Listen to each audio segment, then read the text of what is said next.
G'day and welcome to Pellowe Talk. My name is Dave Pellowe, and today is going to be the last one for a little while of our regular Monday shows. We're going to be putting a lot of time into essentially figuring out how we can better serve the audience here at The Good Source. And there's a lot of effort and resources that go into this weekly show. And I think one of the things this nation is sorely missing is a regular news broadcast. So we're going to try and bring you something that you are missing. Everybody who's turned off the 6 o'clock news, put your hand up now. Yep, you. We want to make something for you. What did you turn off the 6 o'clock news for? We're going to get rid of those elements and try and bring you a 5 days a week news service, which actually just tells the truth without progressive euphemisms, leftist agendas, and normalization of abnormal, atypical,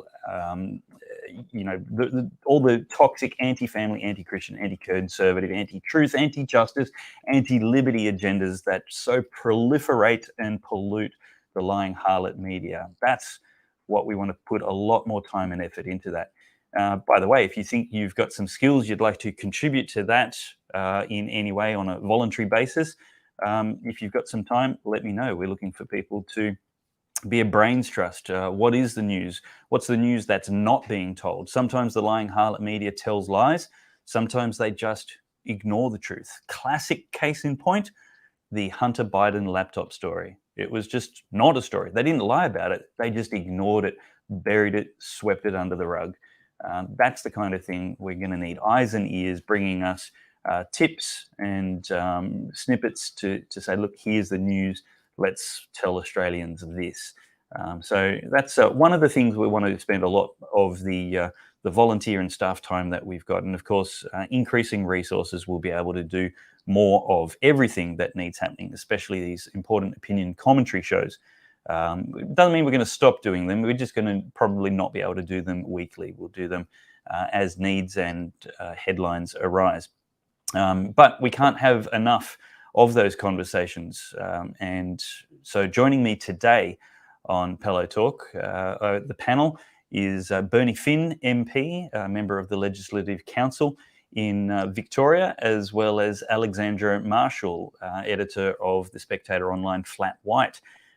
Thank you very much both for joining me on Pellowe Talk. Very great pleasure, Dave. Good to see you. Thank you for having us. I'd actually like to talk about the Victorian election, but I'm not sure we'll get there just yet. We'll weave into it as we can. A lot of people down here too. Say again? A lot of people are down here are saying that too. We're not sure whether we're going to get there. Will we survive until, November 26th? 26 it is, yes, yeah. Yeah, November 26th. That'll be great. Looking forward to it. And Bernie, in all honesty and any pretense of objectivity aside, I am rooting for you to get back in. And I recommend anybody who has the name Bernie Finn on their ballot to put number one beside it. I'm running as number one candidate for the DLP. In the Western Metro, and I've represented the Western suburbs for a long time, and I'm hoping that they'll put me back for at least another 4 years. That would be very good, and I'll continue to be their mouth in Spring Street. That'd be fantastic. I think that would be good for Victoria and good for Australia to have a genuine Christian conservative in the halls of power at Spring Street, Victoria, for as long as possible.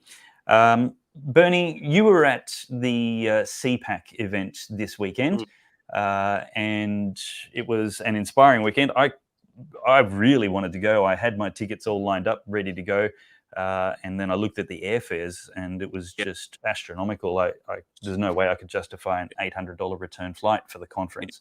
Yeah, I booked a couple of months ago, so smarter than me. So heard it was on. I booked the airfares, so I got it for $500 return, which is still over, but not as bad as you're suggesting.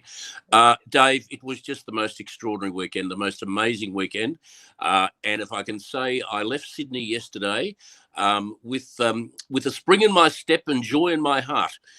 Because I felt that the weekend brought something that I hadn't fully anticipated. And that is, the CPAC has been, to a degree, even in its early days, has been a catalyst for change. But what it is becoming now is a movement in its own right. And that's something that I think we've long needed here in Australia. We've long needed a pure conservative movement here in Australia, and just like they have in the United States. And I'm very, very excited about what lies ahead. And I said to Andrew Cooper on Sunday night, I'm really keen to get involved in this, because I can see some really big and exciting things happening for conservatism and the issues that conservatives care about. I can see some really big things happening in the few years ahead here in Australia. It's a very, very exciting time. It is indeed. I'm kicking myself that I wasn't able to make it there. But as generous as the supporters are, it just didn't quite stretch to airfares plus accommodation plus tickets plus all the everything else. With especially the upcoming work we're doing. And the point of it is, it was an unmissable show. Alexandra, Marshall, your thoughts. How good was the conference, the weekend, and how useful do you think CPAC is going to continue to become as it emerges as the most popular conservative conference in Australia? Well, CPAC is fascinating because it is one of the few times when conservative voices of the public and of the voters is actually louder than that of the conservative movement's leaders. And it's also a rare opportunity when conservative leaders get the opportunity to hear live and to talk with their voters and find out what they really think. And for too often in Australia, we have the conservative leaders in a bubble, whereas in like the UK and America, there's far more interaction between the voting public and their politicians. But here at CPAC, everyone was able to mingle together. They were able to speak with each other, which is fabulous. And it's invaluable for a political leader and also for a political movement like the conservative movement to sort of have a little check to see what the people actually think of past events, especially after such a turmoil as the last 2 years of COVID, where the Liberal Party, who are the main conservative movement, and the minor parties really do need to take stock of what happened and find out what their voters think that they should do next. Was there a particular section of the conference, Bernie, that you found the most enjoyable, the most stimulating, and perhaps helpful to the average right-thinking voter in Australia? Well, I thought, whoever put the program together really knew what they were doing, because they started off with a truly inspirational woman called Jacinta Price, who's now a federal senator, and her opening address was superb, and she set the standard for the rest of the weekend. I thought Matt Canavan spoke strongly about the importance of the family, spoke strongly about the importance of children, and his address, I thought, was quite spectacular. So if you're watching, Matt, well done. I'm glad to hear we've got one Matt somewhere who knows what they're talking about. But he really was quite spectacular. And can I say that the Battleground Melbourne presentation on Sunday afternoon did trigger me a little, but it really was spectacular. It's the only word I can use. It was spectacular. It was stark, and I think it shook a lot of people to their core, myself included, and just brought back all of those horrible, dreadful memories that we have of what happened in Melbourne over the last 2 years, and it's perhaps reminded me of the importance of well, I don't need to be reminded, but it did anyway. The importance of removing the Andrews government, because they have done this. They were the ones who beat up freedom protesters. I mean, it was just extraordinary what happened here in Melbourne, and I thought that they did a great job. And of course, to finish off with the inimitable Alan Jones, who received a standing ovation at the beginning and a standing ovation at the end. And as he said, he didn't think little old him would get a standing ovation. He got two. Damn fine effort. But he went a little bit over time, but we could have stayed there all night, because he really was quite a remarkable man. he's getting on a bit, I suppose. But the mind is as sharp as a tack, and you couldn't compare him to Joe Biden in any way.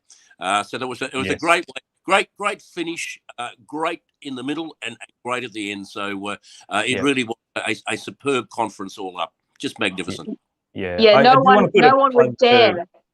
Sorry. No one would dare to interrupt Alan Jones. I mean, it doesn't matter what the timer said on his meeting. He was going to go for as long as Alan Jones was going to go for, and the audience was 100% there for it. But I'd also like to do a special shout out to the Japanese representative of CPAC, because not only was he very good looking and the girls in the audience were all there for him, but he also made the interesting point that Japan and Australia now have a special relationship because of their shared conservative politics, which is quite astonishing considering what happened in the Second World War, that they have now come so close. And he did invite all of us to go to CPAC in Japan, although I don't know how many of us can speak Japanese, but it was sweet of him to do so. Of course, you can't go past Nigel Farage, who was one of the leading headlines in the act when people were there. Funny story, just briefly, I've been standing all day because I kept walking in and out. And so I ended up not having a seat, so I had to stand most of the time. And I took my shoes off because I was in heels, and girls are like, it hurts. And just as I took my heels off, in walks Nigel Farage behind me to get in the lift. And I was like, God damn it. I mean, honestly, that was such, I was all perfect. And no, he walks in when I'm in bare feet. So that's such an Australian thing. Hopefully he doesn't hold that against me. I want to pick up on what you said, Bernie, about Battleground Melbourne, and just give that a plug. If anybody watching the show right now hasn't seen Battleground Melbourne, here is the website where you can go and watch it. You can watch it there for free. I would recommend and encourage you to make a donation to support the filmmakers. It has won International Film Festival awards. This is a globally successful video and movie. It's a proper made movie. I know the filmmaker, who unfortunately had to be credited anonymously, because having a film business and a video production business, it's heavily dominated by leftists, and you risk losing your entire career if you actually get credited in making a right-wing documentary. And this is about as truth-telling as it gets, the way a documentary should be. I guess part of the truth being told is that the credits had so many anonymous contributors in them. But that is to just pump its tires up and say, go and watch Battleground Melbourne if you haven't watched it yet. Did it win any awards in Victoria? It even won awards in Victoria, Ellie? No, did it win any awards in Victoria, or were they too kind to give it anything? No, I'm pretty sure they're all international film festivals. Yeah. Nothing local. We're far too socialist a nation and people. The only thing they'll win Victoria is 12 months jail. That's about the only thing they'll get. That's right. Battleground Melbourne. Yeah. Look, I think we have to move to the uncensored version of the show now. So I just want to encourage you to share this video on social media. The live stream will stay up for the whole hour. You don't need to go anywhere. But if you are watching the recording of this later, we're not going to support Facebook and YouTube by leaving long videos up there.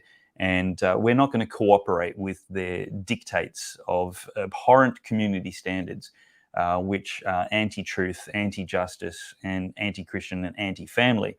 They're abusive and they're horrible. So to fight back against big tech, would you do me a favor and go and watch the rest of this video on goodsource.news right now, please. We're going to have a short break, and when we do that, that's where this recording will end. But please, if you're watching live, don't go anywhere. Please share the video, get other people to join us, add your comments and add your criticisms, and let's have that conversation together.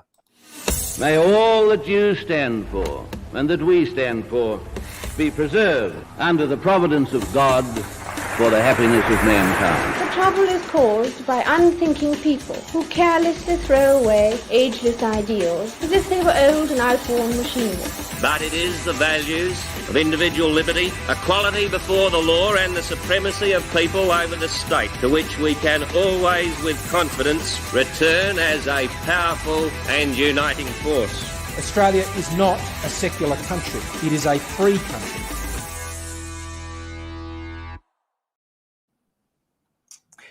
Well, as I said, I couldn't afford the airfares to go down to CPAC, and I'm kicking myself what I've missed out on. Just so terrible. And I'm so thankful to Andrew Cooper and ADH TV for putting on the live stream so I can go and watch so much of that. We're going to talk more about CPAC in just a minute, but what I did spend the money that I would have spent my airfares on is going to Adelaide, because in just 1 month's time, on the 5th of November, we're going to be hosting Church and State Adelaide, a conference designed to gather Christians in particular, not just conservatives, but Christians, people who hold to a cultural Christian ethic, a Bible-believing value system, which we believe would be a great blessing for our neighbours, the ideal policy settings for Australia. It doesn't mean we're after a theocracy where the church should be the government. No. We still believe one man, one vote, but we want to see Christians get off their bum, get into the public square, and actually be counted and be heard. And there's a very biblical basis for that. So if you're already off your bum and in the public square, bring a friend along who needs to be convinced of the same. One of the most common feedbacks I get after a church and state conference, whether it's small or large, is I wish I had have known it was going to be like this, because I would have brought more people. It's not a political conference. It's not your average church conference. It's a good combination of both. Very entertaining, highest caliber speakers only. Senator Alexandra will be joining us as a speaker in Adelaide, as well as the indomitable James McPherson, who's always entertaining and amusing. Head to churchandstate.com.au now, grab your tickets, and we'd love to see you there. Now, we actually going to watch a clip now about from Malcolm Roberts, and he had a little bit of valuable, I think, fiery contributions to the CPAC conference. He's not afraid to bite the hand that feeds him and tell it exactly like it is. So, Chris, if that's ready, let's watch that video. In this last election, the Liberal Party and the National Party chose to preference the Labor Party ahead of One Nation in many races.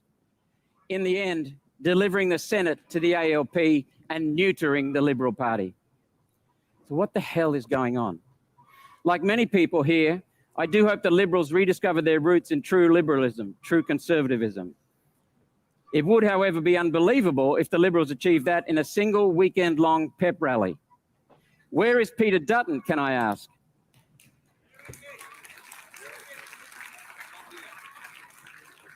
Seriously, I thought I was coming to CPAC. It feels more like LPAC, Liberal Political Action Conference. I must say, CPAC is back from their 3-year COVID hiatus with a very short memory. Returning to their conservative roots will take fundamental changes in the power structure of a party that quite simply sold Australia out. The best way to help the Liberal Party, for those who want to help the Liberal Party, is to expose the cracks, not paper them over.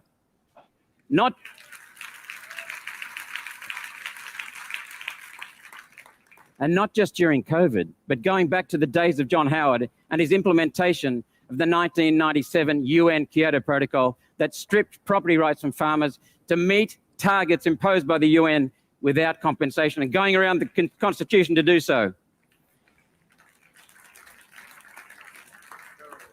That has never been set right, and we need to set it right. If the Liberals want to embrace conservatism, now that setting that right might be a good place to start. Who was it that locked Western Sydney residents into their homes and put troops to the streets to keep them there? Who was that? Gladys Berejiklian's Liberal government. Who closed their state off to the rest of Australia, imposed business closures, restricted movement, and forced medical mandates on their citizens? That was the Liberal Marshall South Australian government. Who changed the rules to allow emergency health orders under the Biosecurity Act and then tore up the vaccine approval rulebook while sharing your vaccine status with anyone who wanted to see it? Always remember that. That was the Liberal Morrison government. If the Liberal Party want their supporters to hold the line, as we heard yesterday, then they need to change their leadership, change their policies, apologise for their failures, and start again truthfully and honestly.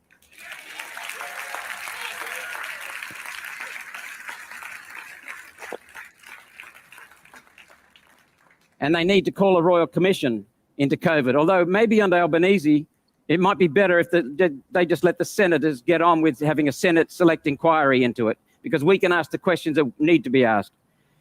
Liberal Premier Perrottet could do that right now. He could have an inquiry. I also heard a speaker in favour of retaining the two-party system, Nick Cater. I disagree completely. Nigel Farage said, go and elect the best people you can, regardless of party. And if the Conservatives have governed as Liberal Democrats, Social Democrats rather, get rid of them. It was not a two-party system that delivered Conservatives a victory in Italy. That was a multi-party coalition. It was not a two-party system that delivered Conservatives to government in Sweden. That was a multi-party coalition. While Brexit did deliver the first black eye to the globalists, as another speaker mentioned, the Conservatives didn't do that. It was one man who built up an army in the people. And that's what we need here. Nigel Farage did that. I think one of the tragedies of CPAC has probably been glossed over a little bit because of what Nick Cater went on to say and the reaction to Nick Cater. But I think when Amanda Stoker, immediately following this speech, said aloud, a little bit passively aggressively, wouldn't it be great if we spent more time at this conference attacking those on the other side instead of those on our side? I think that really missed the entire point of why her pre-selection spot was so low and why she didn't end up getting a Liberal Senate spot in the federal election altogether, why the Morrison government lost altogether. And that's because there are so many people in the Liberal Party who are on the other side.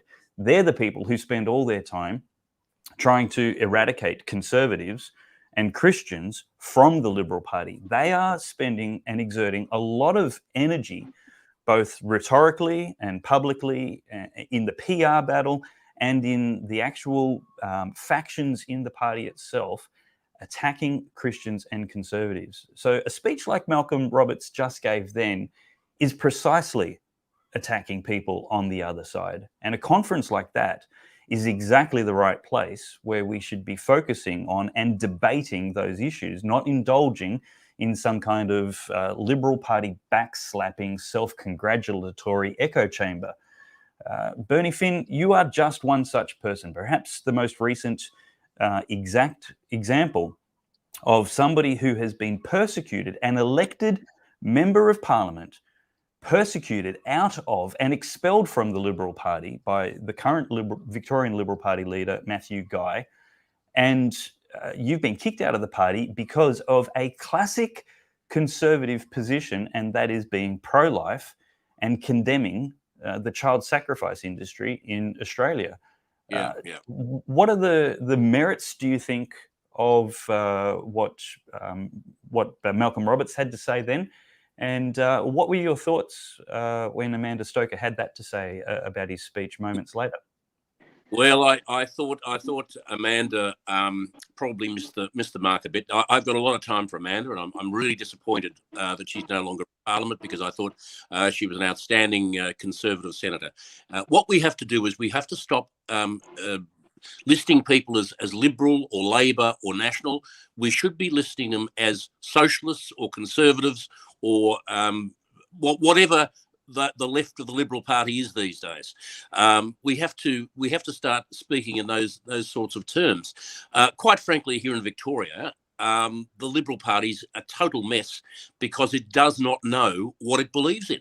I mean, we have seen over the last few months the Liberal Party in Victoria vote in the state parliament, vote for the Aboriginal Treaty and support the government's position on emissions, which is to the left, further to the left than the Albanese government. It's just staggering. And the number of Liberals that I've spoken to and people that have been in the party for a very long time are just walking away, and it's good for me, I have to say, because a lot of people are coming to me and saying, "How can I help you?" Because this mob are hopeless, and yes, they are hopeless, and it's very, very sad to see. And I have got to say to you that, and I said this on Facebook yesterday, if the Liberal Party continues down this path of betraying its conservative base, the Liberal Party will die. There is no question about that. It will die. It will be dead. It will be dead within a decade, and that's probably giving it far more time than it is either due or we would expect. It will die because the base of the Liberal Party is comprised almost entirely of conservative people. That's why they joined the Liberal Party. You see people like Matt Keane, for example, in New South Wales, James Newbury in Victoria, some of these clowns who really are in the wrong party. I mean, you look at these people and you think, you look to yourself, why are these people in the Liberal Party? Why? I mean, these people do not believe what Liberals believe, and it is destroying. It is destroying the Liberal Party, and it will be. If it's not already terminal, and it may well be. If it's not already terminal, it will be. And we saw what happened to the Morrison government. I suspect we're going to see what happens to Matthew Guy in November. We in this time next year, and I'm just trying to think when the Tasmanian election is, but this time next year, there is a better than even chance that there will be no Liberal governments left in Australia. Yeah, Alexandra, Marshall. Matt, can I add that bit about Amanda Stoker first, just quickly? Amanda Stoker has exactly the same problem as the Liberal Party has, in that she held a position of power, she speaks to conservative values, but she didn't once vote against the tyranny that overtook the country when it mattered. And because she didn't act upon her principles, the public were viewing her at CPAC in the same way that they viewed the Liberal Party, as dishonest and as betraying them. And Amanda Stoker and the rest of the Liberal Party, doesn't matter how great their history was at the party, which is what Nick Minchin's problem was. He kept saying how great his history was. Well, no one cares what you did in the past. They care what you did in the last 2 years and what you say now. And the power of CPAC was about listening to the public. And the critical mistake that these Liberal Party people made is they arrogantly ignored the feedback of their party members instead of stopping on stage and going, I'm sorry, I clearly made a mistake. Our party made a mistake. These are the ways in which we are going to try and undo and apologize for our past. Now, that is such an essential thing that was missed by the Liberal Party and that they will now suffer for later on in the press. Absolutely. But also, Alan Jones made the point that it's not parties that are moving toward conservative values. It is individuals with charismatic power and great principles, people like Farage, who changed the course of the UK's history with his Brexit movement, people like Trump, who dragged the Republican Party into power when they were not going down that street, people like Ron DeSantis. It is not coming from a party reform, which is what the Liberals were begging for. It has to come from Liberal leaders, and they have to be honest. Yeah. I want to ask you, Alexandra, about what Bernie said about the death of the Liberal Party in 10 years or so, and added at if it betrays the Conservative base, and then at the end saying if it's not terminal already. I want to say, for the record, the last Victorian election, the West Australian state election, the South Australian state election, we've seen the Liberal Party be absolutely decimated in loss of incumbency and elections where not incumbent, just losing numbers to the point of not even really forming a party in Parliament anymore. Is it already dead? What does death look like if this isn't it? Well, the population of any civilization is always split about half-half between conservatives and left-leaning socialists, roughly. That shifts a little bit depending on how good the leadership of a particular movement is, but that's a constant throughout most of civilization. Now, the problem comes when a party who represents one of those movements, say the Conservative, starts moving off the general values and principles of the people who vote for them, that's when a party collapses and dies. And it's happened before many times in the Westminster system and in other systems of government. So the whole point of having the minor parties in the Westminster system is to give the major parties a hint that if minor parties are on the rise, then the major party has wandered too far off of its popular and election winning position. And what the Liberals are doing is, instead of going, gee, isn't it strange that all these conservative parties are sort of popping up, let's put them last under Labor when we're preferencing people, they are fundamentally failing to understand the warning signs that their movement is dying, because they are becoming a Labor light version. But worse than that, they have no leaders that are worth following. And so when you've got state leadership, we're seeing the parties die in the states. That's partly because they've got no spine, and mostly because they've got leaders that nobody wants to vote for, because human beings will vote for strength, even if it's tyrannical strength. So I guarantee you in Victoria, doesn't matter how badly Daniel Andrews abused them, how much they lost during it, they are going to stand there and vote for Daniel Andrews again, because, you know, he exists as a strong person, even if he's a terribly evil person. Because Matthew Guy, the only thing people know about him is that he had dinner with mobsters. I mean, that's pretty much the only publicity that has sunk through in the mainstream. And that was courtesy of some activists who hate him. Now, that is not enough for a Liberal Party to win. And who was it, Kirk up in WA, who basically said, I'm not here to win? I mean, this is not how Conservative parties survive. If he wasn't there to win, he succeeded there very, very admirably. Look, the Liberal Party made a huge mistake last year when they replaced a guy who the public was ambivalent about at that point. They hadn't made up their minds. They replaced him with somebody that the public hated. Now, that seemed to be, at the time, to be a very, very strange thing to do. Looking at the polls as we are, 6 weeks out from when polling begins, it's even stranger now. I just don't understand what people were thinking at the time. The Liberal Party will pay a very, very big price, I believe, for that mistake, but also for not having any beliefs at all, and for betraying those who have supported the Liberal Party loyally. I mean, I was a member of the Liberal Party for 41 years. They turfed me out for being conservative. That sent a message right across Victoria. Bernie, what? Here's a fundamental question: what do voters get if they vote for Matt? Well, what do they actually get? Do they get? He didn't oppose the vaccine stuff. He didn't oppose what Daniel Andrews did.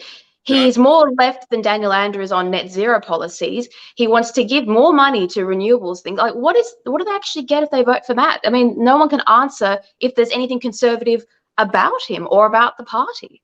Well, I'd say to you that what Matthew Guy has brought to the Liberal Party the second time as leader is pretty much what he brought the first time, and that's not much at all. His attitudes toward a range of things really depend on who he's talking to at the time, and that's not how you run a political party. That's not how you run a government. At least with Despot Dan, we know where he's coming from. We know where he's going to, and that's scary, I have to say. But with Matty, whatever his name is this week, we can't be sure at all, because he does change so often. And I know that he is a climate change skeptic, because he has told me many times. But yet he's now running with the dogs and chasing the hounds, or whatever that term is, and chasing votes on the back of climate change, which he worse. Ridiculous. That's worse. That is far worse. If you are involved, if you're a diehard supporter of climate change, well, fine. At least you're being honest to your principles. But if you know it's wrong and you're still prepared to throw public money at it and to impoverish the rest of your state with energy bills they can't afford, businesses they can't run, and demands on their liberty that are unacceptable, well, then you are worse than Daniel Andrews. I have no time for conservatives who don't value their principles.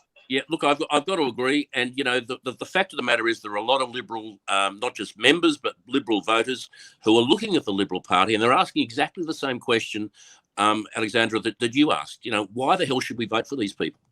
And nobody's giving them an answer. Yep. Nobody is giving an answer. And, they're talking about health a lot, and that's great. Health's a very important issue.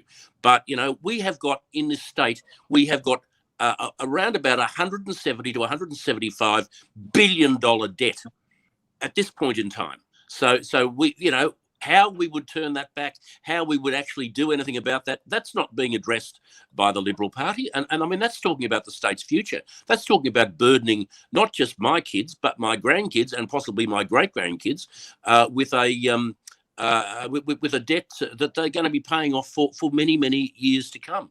There is no depth to any philosophical position, any ideological position, and people just don't.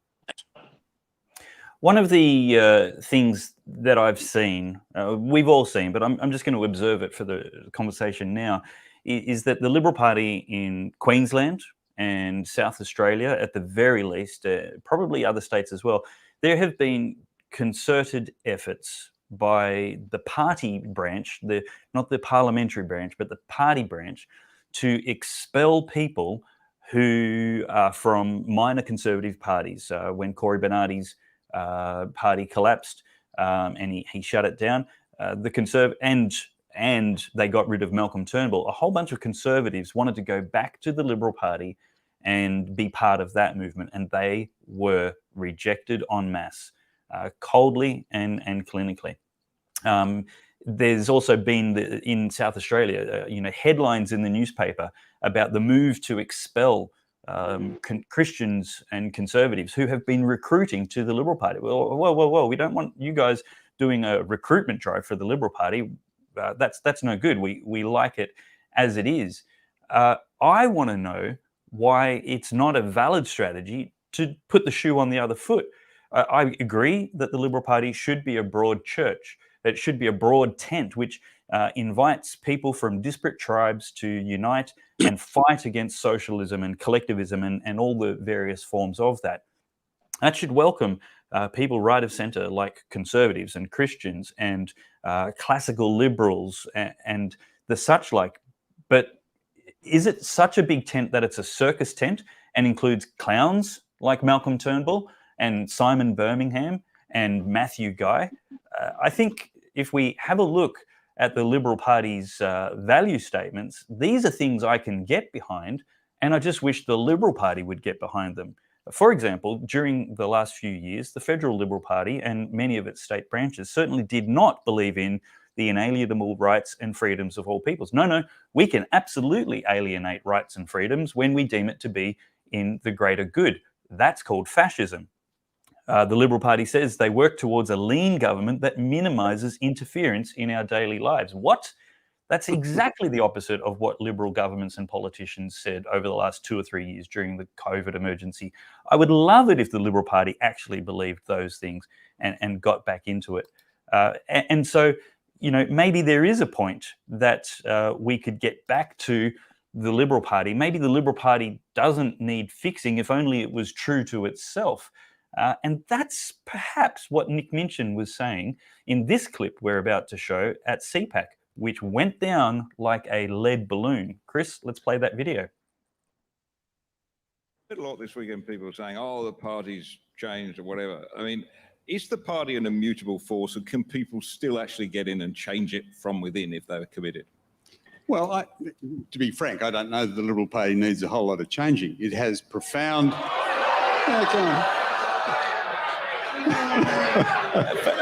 thought... Hey, calm down, will you? I thought we were a conservative government. You're worse than a socialist audience. Give me a chance to speak. I feel like I found myself on the set of Q&A. But come on, please allow Nick to finish what he's going to say. Now, come on, a little bit of courtesy. We are courteous on the Conservative side. Nick. Listen, I was a profound Conservative and fought every Conservative fight in the Liberal Party for 30 years. I was on the trenches. I know what it's like. So I'm not going to take any, rubbish from you lot. I'm sorry. The Liberal Party's values are values you should all support. Go and read the platform of the party. Read We Believe. We stand for small government. We stand for low taxation. We stand for federation. We stand for good government. Now, the candidates we select are a function of you. It's a function of the members of the party. We have plebiscites around Australia. We select the candidates. and we decide who goes into Parliament. And it's our job as party members to keep them honest. Okay? Now, I know you're all disappointed in the last 9 years of government. Well, I am too. Let's give everybody their say, eh? Come on, please. Fair's fair. We've heard from a variety. Well, Alexandra Marshall, you had a bit to say, and your comments were actually made. I don't know if you saw, your tweet was embedded in a News Limited article. Did you see that? No, I didn't see that. You are Insta-famous. But what was your thoughts about that, the thoughts you shared with the Twitterverse and got republished courtesy of Murdoch? Send me that later on if you wouldn't mind. I think the primary thing there was when he said fair's fair. The audience are thinking to themselves, what do you mean fair's fair? We've had 2 years of crap from your party and you're telling us, you're reprimanding us for having a voice for the first time and telling what we think. As someone posted a comment as we were watching that, it's hubris what Nick Minchin was going on with there. But the point is that the Liberal Party didn't believe the values that Nick Minchin was referencing before COVID, because I remember sitting down when I decided to join One Nation, reading the party platforms and reading their policies and realizing the Liberals had no idea what their actual statement said if you were to read the policies that match. And if Nick Minchin truly believed with as much passion as he put up on that stage, the values of the Liberal Party, he would have been the leading figure in the press every single day out there in front of the camera, giving Scott Morrison a hard time, giving Perrottet a hard time for the garbage that they put the people through and the voting public through. And yet he was silent along with the rest of the Liberal Party. And that's why the people in that audience booed him. And if you couldn't hear it in that recording, but aside from net zero, what they were shouting was, you betrayed us. And that is something that trying to rest on your laurels and lecture the public, which he did in a second video later on. Like, this was not the first time he was booed. He was booed again when he tried to double down on it, because the public no longer believe the Liberals believe their own party policies and their own mission statement. And they will never get over that whenever they act like Nick Minchin did there. Bernie, the question which Nick Minchin was responding to from Nick Cater was, is the Liberal Party, is the party an immutable force, or can people still get in and change it from within?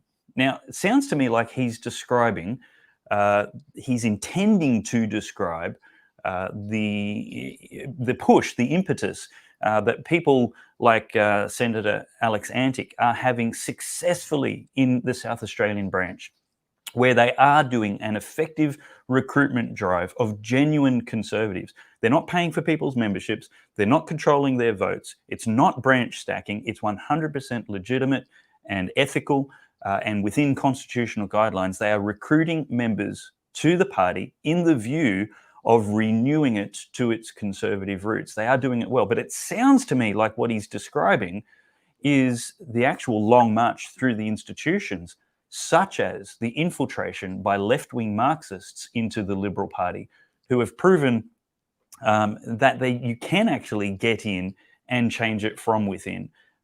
And so how would you have answered that question if asked by Nick Cater? Is the party an immutable force, or can people still get in and change it from within? Well, I think I have to say to you, Dave, I think it's going to be very, very difficult to change the party. I was absolutely staggered when I heard Nick make that statement that he didn't think the party needed a lot of change. I have had a lot of time for a long time for Nick Minchin, but I was absolutely staggered when I heard him say that, because the party doesn't need change, it needs revolution. That's what it needs, because it does not stand for anything that it used to stand for, it's supposed to stand for. It reminds me, Sir Robert Menzies back in the 70s didn't bother hiding the fact that he voted DLP because he thought that the Liberal Party at that time had gone too far to the left. I think if Sir Robert was still with us, he'd probably be doing that again, because the party, like I'll give you, for example, for last year, there was a bill before the Victorian Parliament on conversion therapy. Now, we as a party, and I say we, voted in the party room to support that bill. Now, that was a bill that stepped on the rights of Christians, of parents. It was a law that was against the right of assembly, the right of free speech, the right of freedom of religion, the right of parents to protect their children, the right of doctors to consult their patients. I mean, it was just the most appalling piece of legislation imaginable, and it was the only time I've ever crossed the floor. And that may well have been the beginning of the end for me, but I couldn't support it, and I wouldn't support it. And the vast majority of members of the Liberal Party felt exactly the same way. But yet the Parliamentary Party voted to support it, and indeed did support it when it went to the upper house. And when that sort of thing is happening, and then you have people like Nick Minchin say the Liberal Party doesn't need change. Hey, we've got a credibility issue here. Somebody's either not aware of what's going on, or they're having a lean of us. And I'd like to think that Nick, I'd like to give him the benefit of the doubt. But I think, as I said before, I think the Liberal Party doesn't need change. It needs major revolution, and I can't see that happening anytime soon. And you know what else made it worse? I don't know if we actually played the whole clip, but on 3 separate occasions, while the crowd was booing, the people on stage accused the crowd of being socialists. The irony of accusing a conservative audience, complaining about how far left their leaders have gone, of being socialist, did not help their cause. No. And you know what? I think the point was probably that it would have been helpful if they had been at least courteous. Now, it doesn't mean... But why should they be courteous? Like, why should they be courteous? These leaders never get an opportunity. Because we believe in free speech. No, because it's politics. Veto. We don't Politics believe in the has never been courteous. Politics has never been courteous. Winston Churchill, he had to stand up and face the crowds, and he had to convince hostile crowds that his was the way forward.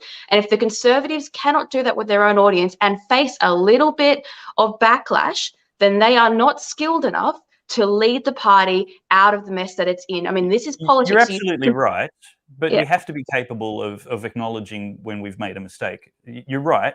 Nick Minchin and the people on stage reacted badly. But they shouldn't have gone off it, and they shouldn't have called them socialists. But nevertheless, their point was right, is that the people in the audience reacted badly. They should practice what they preach. If you believe in free speech, then don't engage in the heckler's veto. Let somebody make... I don't agree with you. I don't agree with you at all. The crowd, okay. the people on stage were happy to take the cheers. They loved the cheers. They loved being interrupted by cheers. And if you make a mistake and get interrupted by boos instead, well, that is the back and forth that a live crowd will do. We don't disagree. The people on stage should have taken it on the chin. But I think the people in the audience didn't behave ideally. Bernie, go ahead. Alexandra, 100%. I mean, if you're prepared to get up there and face an audience, and it was a fairly substantial audience, there was, probably 800, 900 people in the room, if not more. If you're prepared to stand up and say the sorts of things like Nick mentioned, there's nothing wrong with the Liberal Party. And then Nick made a statement which I thought inflamed the situation no end when he said, I'm not going to listen to what you lot have to say. There is the problem the Liberal Party has. They don't listen to anyone about any. That is the problem. That is the problem. And I actually got up and walked out at that point. I said, I thought to myself, I got a cup of tea to have or something. There's something down here. I just couldn't. And look, there were ways out of it. Bernie, there were ways out of that situation. Like, the host could have stopped it. Even someone like Amanda could have stopped it and said, obviously, listening to what we're hearing right now, there is a problem with the party. They could have stopped that and tried to appeal to their audience, but they didn't. And that shows you that they are not skilled politicians. They do not have a Farage level of skill or the skill of the US politicians that we had there on stage to react and to adapt and to learn, which was the opportunity that CPAC offered them. It was to learn from their crowd, and they didn't. They came there in their same bubble, and they left with their same bubble. If nothing else, they probably think, screw that crowd, because they're not going to follow us with their opinion. And that is so sad, because the public walked away going, well, they're not listening to us, so let's go and vote for minor party. So it was a failure on their behalf to convert more people to the Liberal cause. I think they fundamentally have made a mistake there that they will need to recover from publicly. I agree. They need to use an opportunity like that. Sorry, Bernie, you go ahead. I was talking over you. They said to the audience, screw you, and the audience said to them, "Screw you." You know, there was a real anger in that crowd on Sunday afternoon. It was Saturday afternoon. I can't remember. There was a bit of a blur on the weekend, but there was a real anger in the audience about what had been said, and for them to dismiss that. And I have to say, Tina McQueen's performance was just unbelievably bad as well. But, you know, for them to dismiss that when they should have been listening, they should have been taking a message, and that message being that, you know, the Liberal Party can no longer take Conservative voters for granted. You know, Conservative voters, and we've seen this right around Australia, are now voting for a variety of minor parties. And we go back to, well, I think it was the 2016 election where was it Mark Textor or Linton Crosby said, we don't need Conservative voters. Mark Textor. Mark Textor. So a million of them, a million Conservative voters went elsewhere. And that's just got worse since from the Liberal Party's perspective. So, you know, they have to get their act together. They have to think about this, because it's just not good enough to say, well, you know, I've got a strong Conservative voting record. That's great. That's, you know, and I pat Nick on the back. But, you know, going forward, and I hate that term, but going forward, that is just not acceptable for the majority of Australians. Yeah, good comments. Topher Field has dropped into the comments and says, I love that this panel happened after the Battleground Melbourne session. The federal Libs were worse than useless at protecting human rights, did nothing for the people in Victoria, and the audience reaction says that they're not taking the crap anymore. Alexandra, exactly. I agree with you that any of the people on the panel could have taken the opportunity, taken stock of the reaction of the audience. If they had have missed the feedback from the nation so far, they could have at that point finally taken stock and missed and taken advantage of a golden opportunity to bring Conservatives into the party by showing a bit of humility and listening to the feedback. Just acknowledge it. But yeah, I mean, I don't think the audience reacted in a way that was integrous with their values, but the people on stage definitely reacted very badly and missed some great opportunities, as you said. Naomi, thank you for your comment. You've said, Naomi says, Minchin was probably right in that the Liberal Party policies don't need changing. Perhaps you mean anyway, she says, however, it's the Liberal Party politicians that need to go back to core values. So, yeah, if they were to be true to the website, I think we're all agreed on this panel today, if they were true to the website, they would be a very different party and a very different election outcome in itself. Right? Wrong? Thoughts, guys? Jump in. Very much so. The only person who had the grace to actually look uncomfortable was Tina McQueen, and I'm sure that's because she's had the same questions put to her on Sky several times. But again, didn't save the situation, but at least she didn't look like she was gloating. Amanda Stoker looked annoyed to be stopped halfway through her speech, which again, it's not, that was a time of reflection, I think. What I was going to say, Dave, is politics has always been about the crowds and about swaying public opinion with the strength of your conviction and your argument. And that is always a risk that a politician takes when they get up in front of a crowd. And the thing with CPAC is that's the first time that so many people in that crowd, many of them who are unvaccinated and were locked in their homes for a long time, that's the first public appearance that they have come to freely and been able to face up against the party that helped to lock them down. And so anyone who was sensible would have understood that tensions were going to be exceptionally high in that room. And that, I mean, if I was a politician in the Liberal Party, the first thing I would have done is get on stage and apologise before I even tried to make a speech. Because, I mean, you would have to expect anger and aggression. And to be fair, I think the crowd was relatively reserved, considering if you actually spoke to the people who were in the audience, they were so angry. They were upset. They'd lost their livelihoods, their friends, their family. Some of them had been injured by vaccines. They were so furious. And I mean, a little bit of booing was by far a reserved reaction compared to what it could have been. And I think they did hold their nerve. And it was, I really do believe that if politicians want to be cheered, they have to accept that they're going to be booed. Yeah, no, that's totally fair. I mean, that it's predictable when you're in the wild, but my point is just that this wasn't the wild. These were people. Anyway, I've said enough. No, if it was at dinner, I would agree. If it was at dinner, I would agree with you. Alexandra, Marshall, you're No, if it was at a dinner, I would agree with you, Dave. If it was a pleasant dinner, I would totally agree. This was more like a rallying event, so I think it was a little bit different. But I have to say, let's look at, I don't know if you realise, but Alan Jones was on shortly after. I think there's one act in between that and Alan Jones. And you could tell that he slightly changed his speech because he had a few little, not so gentle slaps back at what happened. And Malcolm Roberts as well, he changed his speech live in response to the crowds, which I think was a great move for a politician to adapt what they were going to say based upon what they heard at a live event. And can I just say a big shout out to all the international guests who came to speak to us, because we were fortunate to have the Americans come there.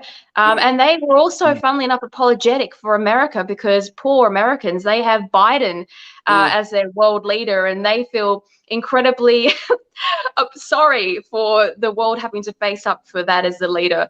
And they were similarly disturbed by what they saw. But Farage, I think, if we're going to talk about conservatism, we're going to need a leader like Farage in Australia. We are going to need someone who is prepared to stand up against all the parties and to say, these are the values that we believe in, and we're actually going to follow them. Well, at least that person is going to follow them and be morally consistent. If that person appears, and it's not going to be doormat down in Victoria, if one of these people appears, then the rest of the Conservative Party will be able to rally behind them. But unfortunately, I don't know, Bernie or Dave, have you seen, is there anybody in the Conservative movement who has enough charisma and enough strength and empathy to lead the Conservative movement? Because I can't find them. I haven't seen them. Even Dutton, whom I used to like, he's almost in screensaver mode. He doesn't seem to be present. Anyone having ideas of who could lead? What concerns me, Alexandra, is that people who we've regarded as conservative now think that they have to modify their views once they gain the leadership in order to appease the other side of the party. That's what we need, is a genuine, fair dinkum conservative. And the ones that you think are in that category, quite often once they get there, decide that they're not. And a lot of the reasons, like I've often said about Tony Abbott, if Tony Abbott was as conservative as Prime Minister as he is now, he'd still be PM. I've got no doubt about that. But unfortunately, he wasn't. Agreed. We've got some major issues, and I have no doubt that if this continues, if the Liberal Party continues down this path, in a few years, somebody will come along, and I don't know who it's going to be. Somebody will come along and will bring these disparate groups together, disparate parties together, to form a new Conservative force. But I can't see the sort of reform or the sort of revolution that I spoke of happening in the Liberal Party. And I think we are in for a period of very, very difficult times, for not just for Conservatives, but for Australians generally. And that, I think, will actually speed up the sort of bringing together of the clans, as it were, to form a new Conservative brand.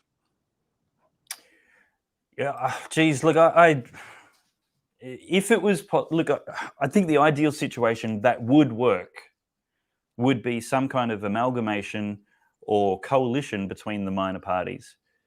And I wish it were possible. I just think the ego's invested, and they are so bloody minded about their minute points of difference and singular aspects of focus, that they refuse to, consider the differences and work with. I mean, something the Liberal Party does right is unity and bringing those people together. Unfortunately, there's far too much tolerance in the Liberal Party, so that it's detrimental for the exact same reason that it's more effective than the minor parties. And that is, tolerating the people that don't belong in the party, such as the lefty Liberals. But the disparateness and the egos, which are central to the minor parties, are the greatest undoing. I mean, how many new minor right-wing parties, you want to take bets we're going to see in this 12 months? And how many have we already got? 3 or 4 springing up everywhere. And I mean, how is that ever going to be a recipe for success unless the voters across Australia suddenly become geniuses at understanding how the preferential system works, which proves to be too much to hope for year after year after year after year. We've had it since 1982. You reckon somebody would work it out by now? I mean, but also, it's a leaking ship, isn't it, Bernie? The minor parties are leaks coming off the main Liberal Party, and that there's no way to fix that. As I said before, the Liberals have to fix the leaks. That's why that exists.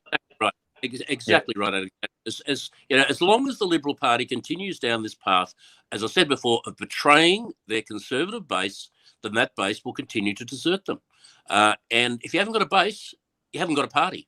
And if you've forgotten why you exist, if you don't know what you believe in, why the hell do you exist?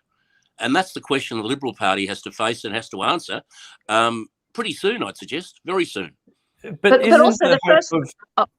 Sorry. Isn't the hope of trying to get the Liberal Party to fix itself the quintessential fool's errand? I mean, to get the people who are in charge of that to try and say, okay, well, now we'll embrace conservatives and abandon progressives. Now we will follow the recipe for success that we've seen in Florida and in Italy and other places where charismatic conservatives of conviction will get up and grab votes to themselves. They will lead the centre. They won't move to the centre to try and win an election. They will move the centre to them to win an election, and they do it successfully. And that's the way to do it.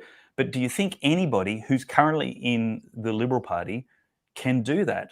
I think what Alexandra is doing in South Australia, and it will not work in the short term. It's a fool's errand to think this will take 1 or 2 election cycles. I think it's a minimum of 10-year plan to try and flood the Liberal Party with right-thinking people who will then pre-select and elect after maybe 10, 15 years. This is not short term, but no invasion, no infiltration of the institutions was a quick march.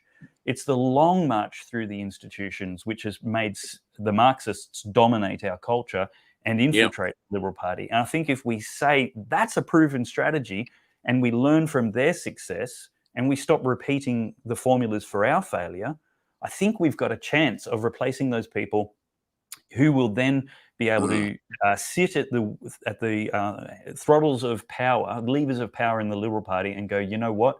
We, the Liberal Party, need to return to our values, start embracing Christianity and family and conservatism and liberty again, and kick out the weeds that don't belong in this paddock, such as Matt Dean, etc. Ellie.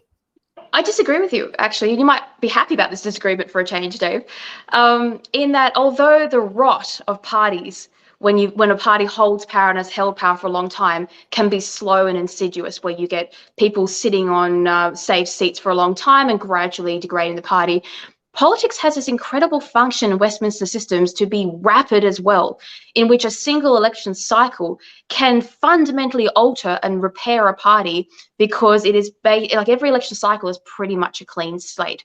So if you get, and we see it in the US as well, if you get someone like a Trump in there who cleans out the garbage in one go, well, then you can reform a party in one go. It doesn't have to be a 10-year cycle, because politics is fickle. It depends upon public support. And if the public fall behind conservative values in one election strongly, then those people who have been eroding the party, they fall out of favor immediately and they're replaced on seats by conservatives. But to do that, as we've said, requires a leader of strength, because otherwise you get this quiet little seat warming position in which they change nothing over years. But the other great thing is, because when you get an election defeat, those people lose power. Well, they're only there for power, so they're not going to stand around for the next fight. They're going to go off and work for some industry or bureaucracy. They're going to leave. So the next round of people that you get will be there because they want to be there, because they think that they can latch on to the next true conservative goal. So we do have half a chance. And if we truly believe that we can reform the party and we have people who stand for that, then yes, it can take one election cycle, but you have to have that strength of character coming from the leader. And I can't see Alexandra hate to say this, but I cannot see any strength from too many leaders at all in the Liberal Party. Any of them. I 100% agree with you. I'm just saying that if they did have a strong leader, they could repair it in one cycle. The problem is that they don't. That's true. Sadly, I hate to be a pessimist, because I'm not a pessimist by nature. I'm a liberal, or used to be a liberal in the western suburbs. So I'm an optimist by nature. The fact of the matter that you look around the Liberal Party at the moment, and there's just nothing there. It's sad. I mean, why is that? Even Dom up in New South Wales, a rock solid conservative. He's there by virtue of the fact that he has the support of Matt Keane, and he has to behave himself. So it is just so overwhelmingly distressing to see the state of conservatism, not just in the Liberal Party, but other place, and that's why I'm so excited about CPAC and what CPAC can do, because, as I said right at the beginning, this movement it's become a movement. It was a catalyst for change. It's now becoming its own movement, and I can see that it will have a huge effect on the Liberal Party, if indeed the Liberal Party survives, and if it doesn't impact the Liberal Party, it will certainly have a big say in the formulation of a new Conservative Party down the track. Yeah, that's quite potential. I actually think the problem you described, Bernie, the lack of good leadership material in the Liberal Party, is because right-thinking Conservatives have felt unwelcome in the Liberal Party for so long that they're not there. Tell me about it. And so I think actually a strategic, patient re-infiltration of that party by Conservatives will bring those options back into it. And again, I do not have a short-term optimism. Alexandra is having great results in about 18 months or so in the South Australian branch, but I think that's phenomenal, probably an aberration. And I think setbacks are also inevitable. But if you take at least a 10-year picture for it, I think it's possible to build a pool of good talent in the Liberal Party worth voting for. Now, I want to go straight from that to answer this question from Mark.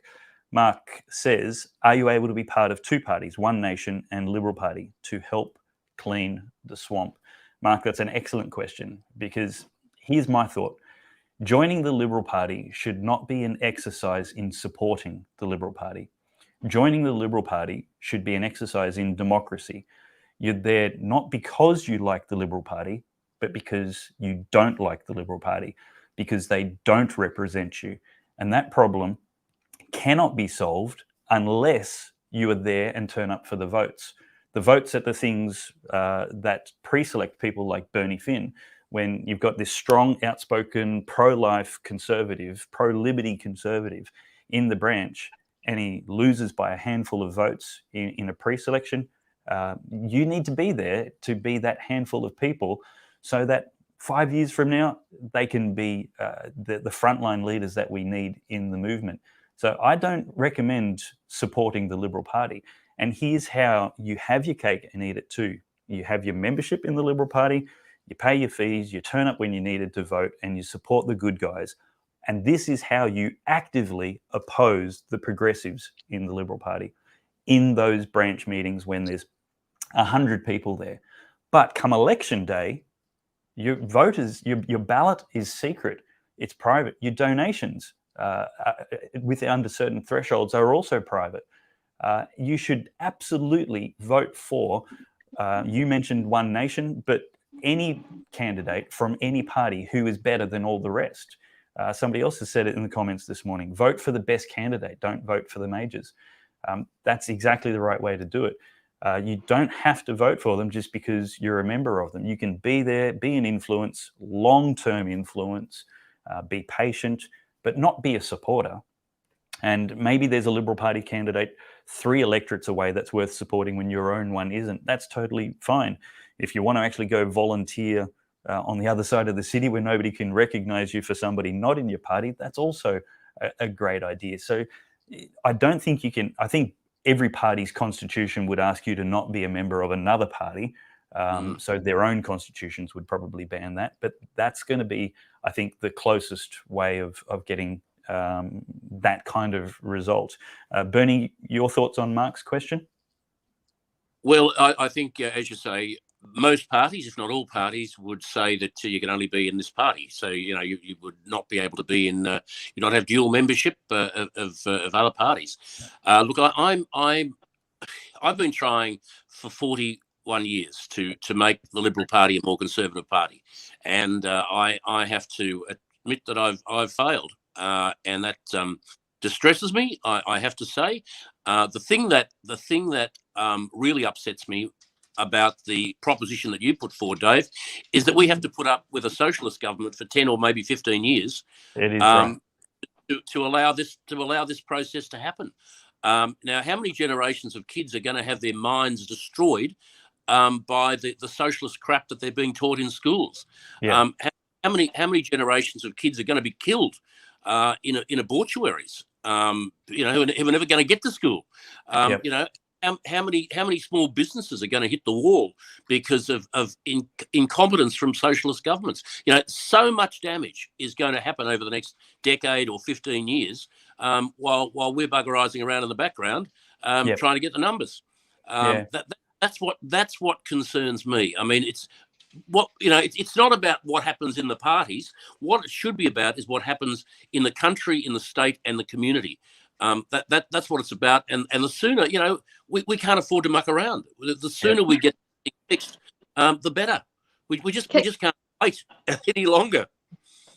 Can I just say, I think part of the problem why there's no young Conservatives coming up is because all of the major parties have their young Liberals and young whatever in universities. And I'm sorry, but universities are full of morons these days. And so perhaps there needs to be some young Conservative and young Liberal pathways in that aren't based in universities, that are simply open to try and encourage more people to come in there. Because I'm telling you now, even 15 years ago, geez, I'm getting old now.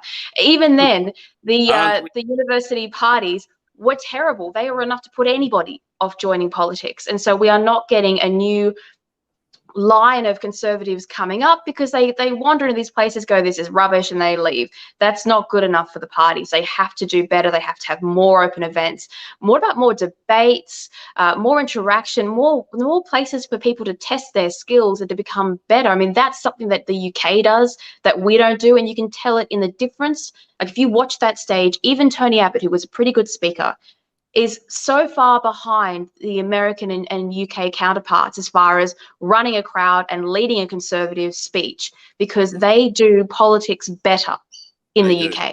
They simply do it better. They train their people better, and we are lacking that training. And we don't have to reinvent the wheel. We can just go and have a look what they do and import that into Australia, colonize, dare I say, our political movement with some good skills. Yeah, no, I agree with you totally, Alexandra. And I have to say, one of the real highlights for me of the weekend's conference was the number of young people, the volunteers, and there were vast numbers of young people, and we're talking about late teens to early 20s who volunteered their time to put it all together, to stage it, to make it happen. And as I say, they were volunteers. They weren't paid. They did it all. They'd been building up for it for months, and that gave me real hope. That there's another generation coming, which is going to make it better for all of us. Brilliant. Heather says we should import Farage. I don't know if yes, that I agree. would work. I agree, absolutely. Heather, you've got a couple of agreements here.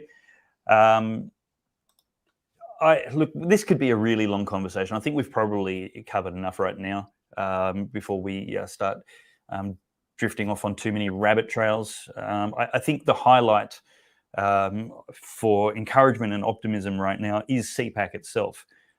This movement, finding the coalescence of Conservatives, so many people from the minor parties coming together and finding out there's so much in common is fantastic. If only we can teach the majority of Australians how preferences work. My observation in the election was all of the nuance and policies really didn't matter at all. It came down to brand profile. And the local candidates and the local campaigns just seemed to make no difference to the electorate at large. Essentially, all of the freedom parties are talking to themselves. They're talking to people who already agree, and that is the voters that they get. And then it is shuffled according to budget, how the brand presence goes in that electorate. And that's sad, and I think that's a reflection on the calibre of voter in Australia generally. I don't think it's explainable by fraud or corruption. That does go on, I'm not dismissing it, but I don't think it's so significant that it explains the result that we had. I think the fact is Australians just love tyranny, love authoritarianism, and love big government as a public utility. Dave, can I just say final thoughts before we go around? Bernie, you first. Your final thoughts for the show.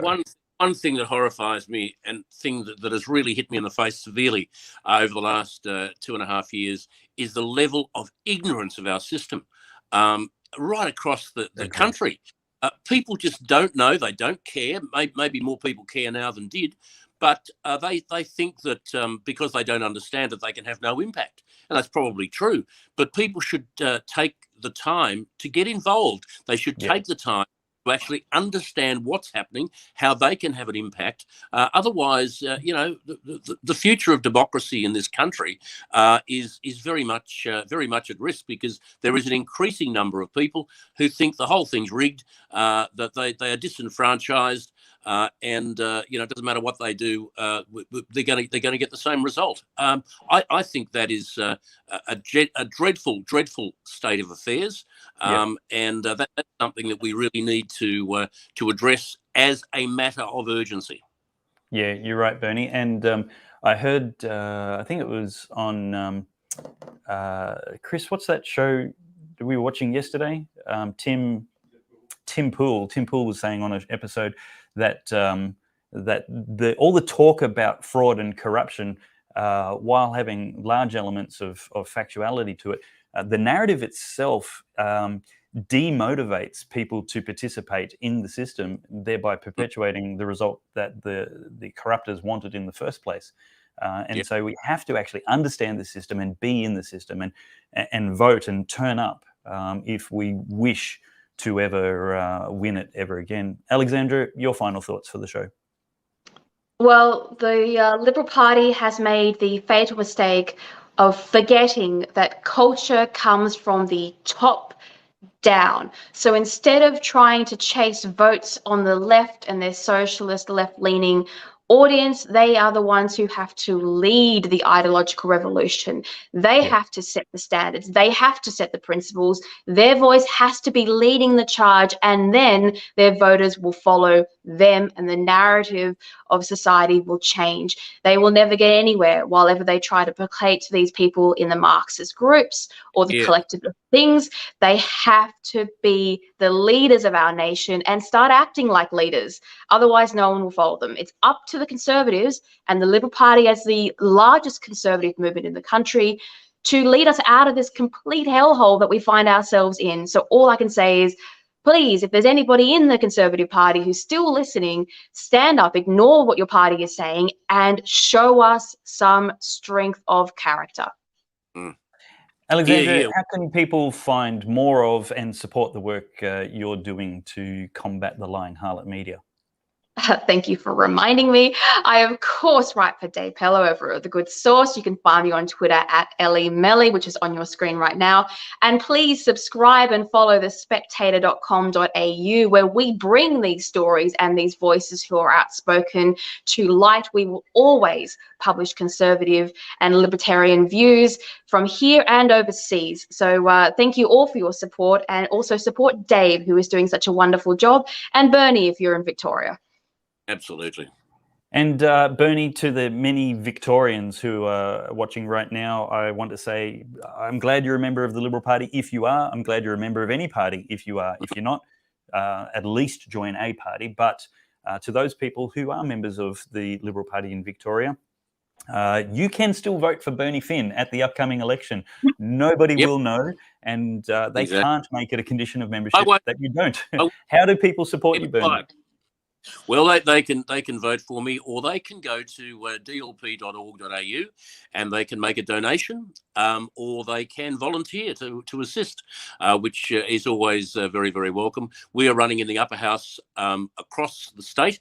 We're also running in selected lower house seats, but that will be dependent on who the sitting Liberal member is, or the Liberal candidate. We won't be supporting any Liberal lefties, but we will support those who are Liberals who are worth supporting. But any Conservative who wishes to support me is very, very welcome. dlp.org.au, and would love to have your support. And certainly as November approaches, just remember, this is D-Day. You know, in 4 years' time, there will be nothing left of Victoria if Andrews gets back. You know, don't muck around here. You know, don't think that you can come back and pick up the pieces in 4 years, because there's going to be no pieces in 4 years. It will be crushed. 100%. Gentlemen and lady, thank you very much for your contribution and opinions today on the show, as well as constantly in the trenches. Thank you very much. Very great pleasure. Good to see you, Dave. Good to see you, Alexandra. Thank you very much, boys. Now, tickets are still on sale, not still on sale, tickets are on sale newly for Church and State Adelaide, as well as the March conference in Brisbane. Head to churchandstate.com.au there for a fantastic gathering of like-minded conservatives who believe that the kingdom of God actually has the best policy set. This nation, believe it or not, is culturally Christian. At the very least, that's the context and environment of the passions of Australians as we formed the Constitution. And we are not looking for a theocracy. We are looking for the best policy settings for the benefit of our neighbours, not our hip pockets. That would be pork barrelling. Be there in Adelaide on November 5 and in Brisbane on the 3rd and 4th of March. We're expecting a very large gathering in Brisbane, probably well over 500 people. But November 5 in Adelaide, tickets are selling fast. The capacity of the venue is limited to a couple of hundred people, so that's running out. Make sure you don't be slow so you don't miss out. That's at churchandstate.com.au. And as always, thank you to those people who are monthly supporters of the Good Source and myself personally, the work that we're doing to fight the influence and polluting effect of the lying harlot media. But that is it for this end of Pellowe Talk. As I said, we won't be back next Monday. We're going to go to an irregular show, and we're going to try and put all of our efforts into a daily news service. So we'll see how that works and evolves. Looking for volunteers to help out in any capacity, writing articles, doing research, perhaps doing video editing or some social media management. If you would like to be part of providing a service to all the millions of Australians who no longer watch the 6 o'clock news because they're sick of the fear porn and they're sick of the leftist lies that are constantly served in that open sewer called the mainstream media, then we would love your help. Yes, I'm a little bit passionate about the truth, because it's one of the number one corrupting influences of politics and culture and parliaments in this nation. Would love your help. And if you can't volunteer some time, perhaps you can volunteer $10 a month. It's going to be free for everyone for now. But we don't have the $1 billion plus budget of the ABC. So to do a really good job, deserving lots of eyeballs, we need your help. That's it for this episode. Thank you and goodbye. Today, we need a special kind of courage. Not the kind needed in battle, but a kind which makes us stand up for everything that we know is right, everything that is true and honest. We need the kind of courage that can withstand the subtle corruption of the cynics, so that we can show the world that we are not afraid of the future.